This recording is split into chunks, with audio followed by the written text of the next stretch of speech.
अस्सलामुअलैकुम। आज इस वीडियो में हम डिस्कस करेंगे last topic of chapter number 3 that was dynamics. तो आइए हम यहाँ पर देखते हैं सबसे पहला टॉपिक इस वीडियो का जो है momentum in terms of force. Momentum को हम डिस्कस कर चुके हैं और मोमेंटम के लॉ को भी हम पढ़ चुके हैं डिटेल में। तो यहाँ पर एक सेपरेट टॉपिक था जो न्यू बुक्स में दिया हुआ था, वो था momentum in terms of force, यानी फोर्स और मोमेंटम का रिलेशन। तो आइए इस रिलेशन को देखने से पहले यहाँ पर हम कंसिडरेशन करेंगे। यहाँ पर हम कंसीडर कर रहे हैं एक ऑब्जेक्ट जिसका मास m है और उसकी इनिशियल वेलोसिटी vi मूव कर रहा है वो इनिशियल वेलोसिटी से। इसके बाद हमने इस पर फोर्स अप्लाई की, तो फोर्स अप्लाई करने की वजह से उसकी वेलोसिटी चेंज हुई और वो फाइनल वेलोसिटी बन गई और उसमें एक्सेलरेशन प्रोड्यूस हुई, क्योंकि ये तो आपको भी मालूम है कि जब वेलोसिटी में चेंज आता है तो एक्सेलरेशन प्रोड्यूस होती है, और ये हमने डिस्कस किया था लास्ट चैप्टर में। यही चीज़ हमने यहाँ पर कंसिडरेशन में लिखी, देख सकते हैं आप। Consider a body of mass m moving with initial velocity vi, a force acts on the body to produce acceleration a. Therefore, the final velocity after time t, अब यहाँ पर जो टाइम कंज्यूम हो रहा है वो भी हम मेंशन कर लेते हैं, ये दिया हुआ था कंसिडरेशन में। तो टाइम कितना है, t यहाँ पर टाइम है, विल बिकम vs, उसकी वेलोसिटी vs हो गई। The change in velocity changes the momentum of the body. एक चीज याद रखिएगा, जैसा कि वेलोसिटी चेंज हो रही है तो हम कह रहे हैं इसकी वजह से मोमेंटम भी चेंज हो रहा है। मोमेंटम कैसे चेंज हो रहा है? मोमेंटम का हमने जो फॉर्मूला पढ़ा था वो था P = mv। यहाँ पर P = mv में आप देख सकते हैं मोमेंटम दो चीज़ों पर डिपेंड कर रहा है, एक मास और दूसरा वेलोसिटी। तो मास और वेलोसिटी पर डिपेंड कर रहा है, तो मास तो यहाँ पे कांस्टेंट रहेगा क्योंकि वेलोसिटी के चेंज होने से मास पर कोई फर्क नहीं पड़ेगा, लेकिन वेलोसिटी यहाँ पर चेंज हो रही है तो जिसकी वजह से वेलोसिटी के चेंज होने की वजह से मोमेंटम भी चेंज होगा। तो यहाँ पर अब आप देख सकते हैं डेरिवेशन में मोमेंटम क्यों चेंज हो रहा है, मैंने बताया due to change of velocity.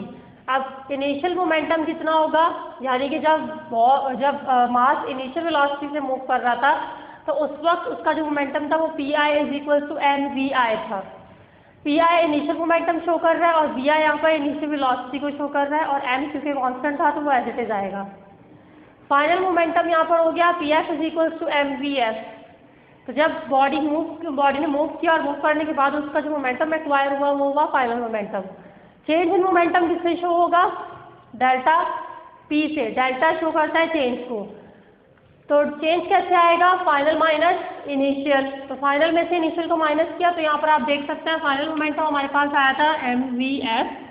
तो इस Pf की जगह आ गया mvf, ये माइनस एज इट इज, और इस Pi की जगह आ गया mvi। तो यहाँ पर हमने इसकी वैल्यू पुट की। I hope it is clear. mvf minus mvi, ये वैल्यू आ गई।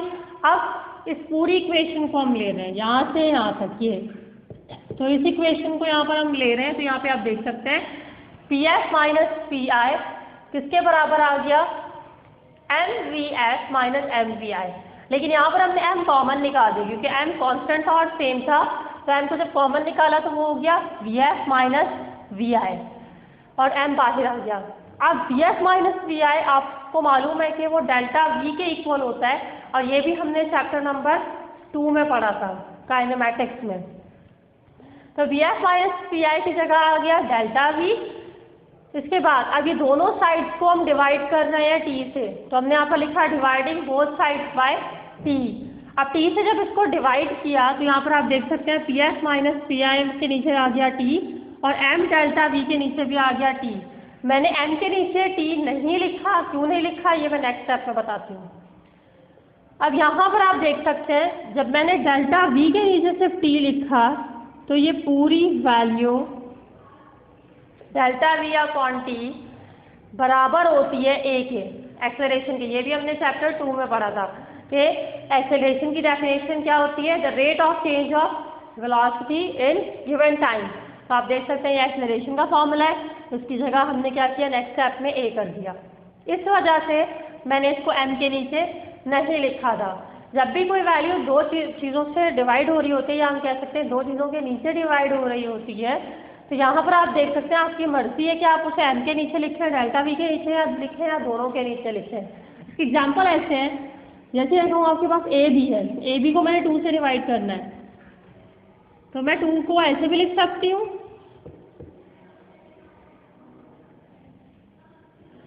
मैं 2 को ऐसे भी लिख सकती हूँ, और मैं इसको ऐसे भी लिख सकती हूँ। तो a b अपॉन 2 या a अपॉन 2b या a b अपॉन 2, ये तीनों तरीके सही हैं। तो यहाँ पर मैंने क्या किया, इसको सिर्फ डेल्टा v के नीचे लिखा। अब क्योंकि इसकी जगह a आ गया था, तो ma आपको मालूम है, ये हमने इसी चैप्टर में पढ़ा है कि ma बराबर होता है f के। तो यहाँ पर ma f के बराबर आ गया, तो यहाँ f आ गया। इसके बाद pf minus P I upon T, ये एज इट इज़ यहाँ आ गया। अब t यहाँ पर डिवाइड में, डिवाइड से ऊपर जाकर मल्टीप्लाई होगा, तो f से t मल्टीप्लाई हो गया, और उसके बाद pf minus P I equal होता है डेल्टा p के। तो यहाँ पर डेल्टा p आ गया, डेल्टा p इक्वल आ गया एफ टी के, यानी मोमेंटम और फोर्स का ये रिलेशन है कि चेंज इन मोमेंटम प्रोडक्ट है फोर्स और टाइम का। तो ये दोनों का रिलेशन आ गया। यहाँ तक डेरिवेशन कंप्लीट हो चुकी है। अब इसी डेरिवेशन की मदद से, या आप कह सकते हैं कि इस फॉर्मूले की मदद से हम आगे अगला टॉपिक स्टडी करेंगे। I hope it is understood by you. Now let's move further. Now let's discuss about safety devices. Safety devices वो डिवाइसेस होती हैं जो हमें किसी भी अनसर्टेन इवेंट से बचाती हैं, यानी कि एक्सीडेंट्स वगैरह जब होते हैं तो उस वक्त ये हमें बचा रही होती हैं इंजरीज से, कि अगर आप जख्मी हो रहे हैं तो कम से कम इंजरीज हों। तो ये किस मैकेनिज्म पर काम कर रही होती हैं, ये काम कर रही होती हैं इस इक्वेशन पर, delta P is equals to F T. इन डिवाइसेस को बनाने से पहले एक चीज़ नोट की गई थी कि ये तो हमें मालूम है कि कोई भी ऑब्जेक्ट अगर मूव कर रहा होता है तो वो मोमेंटम एक्वायर कर रहा होता है या मोमेंटम प्रोड्यूस कर रहा होता है। तो मोमेंटम दो चीज़ों पर डिपेंड कर रहा था, एक मास और एक वेलोसिटी। लेकिन जो दूसरी इक्वेशन आई थी वो आई थी फोर्स इनटू टाइम। तो यहाँ पर एक ये चीज़ ऑब्जर्व की गई थी इस इक्वेशन को ड्राइव करने के बाद कि जितना ज़्यादा टाइम बढ़ा दिया जाए उतनी कम फोर्स हो जाती है। क्या कहा मैंने कि जितना ज़्यादा हम टाइम को इंक्रीज करेंगे किसी भी इंसिडेंट के लिए, उतना कम फोर्स अप्लाई होगी किसी भी ऑब्जेक्ट पर। कैसे? जैसे कि अगर हम बात करें कार की, तो कार में बम्पर्स, बोनट और उसका ट्रंक मौजूद होता है। आप मिड में होते हैं और बोनट आगे होता है, बम्पर आगे होता है, और उसकी जो ट्रंक होती है वो पीछे होती है। तो ये क्यों होते हैं, इस तरह से इसको क्यों बनाया गया है? क्योंकि वो जब एक्सीडेंट होता है तो आपको प्रोटेक्ट कर रहा होता है। कैसे प्रोटेक्ट करता है? क्योंकि सबसे पहले जब एक्सीडेंट होता है आगे या पीछे से, तो उस वक्त सबसे पहले जो डैमेज होता है वो बम्पर या बोनट होगा। तो जब आप तक फोर्स पहुंचेगी इंसिडेंट की, यानी कोई गाड़ी अगर टकरा रही है, कोलैप्स कर रही है, कोलाइड कर रही है, तो उस गाड़ी की जो फोर्स होगी आप तक आने से पहले वो क्या करेगी, वो बम्पर बोनट से क्रॉस करती हुई आएगी। तो जब बम्पर बोनट से वो क्रॉस करती हुई आ रही है तो आप तक आते हुए उसका जो रिएक्शन है या उसकी जो इंटेंसिटी है वो कम हो जाएगी।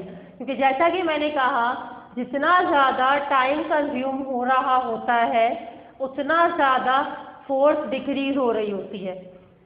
तो जैसे कि अभी मैंने एग्जांपल दी, इसी तरह और मज़ीद एग्जांपल्स आप ले सकते हैं, जैसे स्टायरोफोम। स्टायरोफोम में अगर आप नोटिस, स्टायरोफोम आप थर्मोकोल की तरह ले सकते हैं। बहुत सारी इलेक्ट्रिकल अप्लाइंसेज या ग्लास वेयर ऑब्जेक्ट्स जो होते हैं उनको स्टायरोफोम में पैक किया हुआ होता है। तो स्टायरोफोम में क्यों पैक किया हुआ होता है? अगर उन्हें स्टायरोफोम में पैक ना किया जाए और बस डायरेक्ट बॉक्स में रख दिया जाए, तो अगर वो किसी चीज़ से टकरा रहे हैं तो उन पर जो फोर्स आ रही है वो फोर्स डायरेक्ट आएगी और उसके लिए टाइम कम होगा। तो जब टाइम कम होगा तो फोर्स ज़्यादा होगी, जिसकी वजह से वो ऑब्जेक्ट डैमेज हो सकते हैं। तो इस तरह के ऑब्जेक्ट को बचाने के लिए उनमें स्टायरोफोम्स यूज़ होते हैं या डिफरेंट तरीके के ऑब्जेक्ट्स यूज़ होते हैं जो क्या करते हैं, उन ऑब्जेक्ट्स को डैमेज से बचा रहे होते हैं। वो करते क्या है, वो उस रिएक्शन को या उस ऑपोजिट फोर्स के टाइम पीरियड को बढ़ा देते हैं, जिसकी वजह से जब ऑब्जेक्ट तक फोर्स पहुंचती है तो वो बहुत कम हो चुकी होती है और वो उससे डैमेज क्रिएट नहीं कर रही होती, या अगर करती भी है तो बहुत नेग्लिजिबल डैमेज करती है। जिस तरह सेफ्टी हेलमेट आपने देखे होंगे, इसमें वर्कर हेलमेट्स भी आ गए, इसमें स्पोर्ट्स हेलमेट्स भी आ गए, इसमें डिफरेंट तरह के हेलमेट्स जो यूज़ किए जा रहे होते हैं वो सब, या बाइक हेलमेट्स आ गए, वो सब इसमें इंक्लूड है।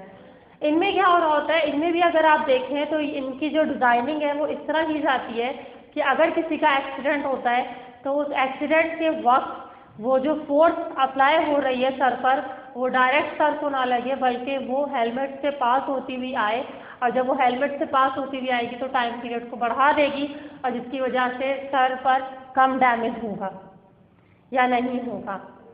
तो यहाँ तक ये सेफ्टी डिवाइसेस हो चुके हैं, इनके सामने पिक्चर्स भी मौजूद थे, पिक्चर्स भी आप देख चुके हैं, पिक्चर्स के थ्रू भी आपको क्लियर हो चुका होगा। ये हमारा चैप्टर मुकम्मल हो चुका है, इसकी प्रॉब्लम्स भी हम डिस्कस कर चुके हैं। I hope you have understood. लेकिन अगर आपको किसी भी किस्म का कोई मसला आता है तो आप कमेंट्स के थ्रू पूछ सकते हैं। अल्लाह हाफ़िज़।